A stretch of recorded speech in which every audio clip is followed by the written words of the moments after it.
This video will show you how to replace your front outside door handle on this Toyota Corolla. This will be mounted to your front door. Let's get into it. Okay friend, let's get started on our job. The first thing we'll do is have the door in the open position.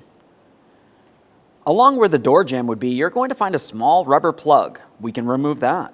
I'm using a trim tool. You can use a flathead screwdriver if necessary.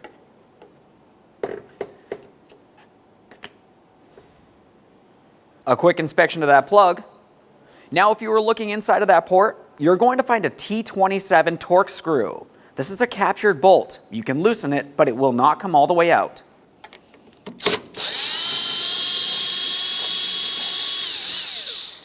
Now if we were looking at the handle and the plastic bezel around the door lock, we're going to start removing that plastic bezel with the door lock first. I'm using a plastic trim tool so I don't cause any damage to my painted surface. You should be able to pull out that plastic bezel and the door lock all at the same time. We're going to set this aside because we will have to separate these two. For now, we'll set it aside and continue on with the handle itself.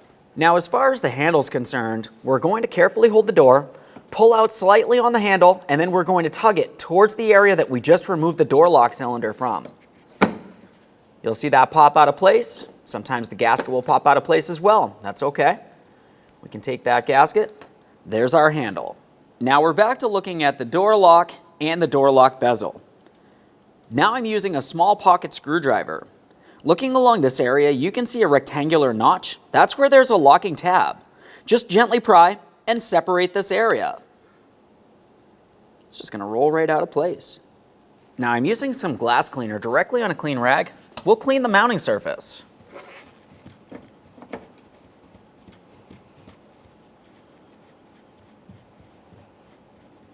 If either of your gaskets has come out of place, just go ahead and reinstall that now. Now it's time to install the outside door handle. We'll just have a quick look. You can see two hooked areas. Those will fit into these ports. Start lining it up. Now I'm pressing it in. We'll make sure our gasket's properly seated. It does fall out of place at times. That's okay. Press that handle in and slide it forward into the fully locked position. Now it's time for the door lock and the door lock bezel. We'll take these two areas, line them up, and press it together. Listen for an audible click from your locking tab.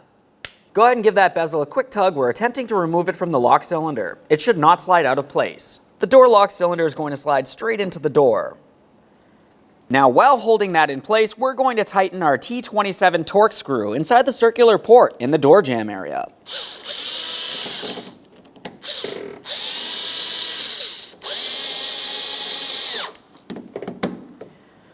Just make sure that that's nice and tight.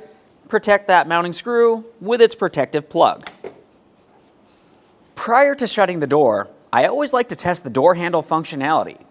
For that, I'm going to be making my way directly into the latch with a 1/4-inch bit driver.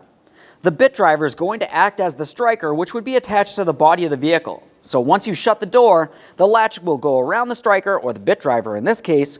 I'm going to hold pressure, pull the handle, and it should release. There we are. The door thinks it's shut. I'm applying pressure, and I pull the handle. Now that we've tested that way, let's go ahead and shut the door and reopen it. Perfect. Thanks for watching. When only the best will do, demand TRQ. The only company that lets you view before you do. TRQ is committed to offering the highest quality aftermarket auto parts that are engineered for peace of mind. Thanks for using and viewing with TRQ.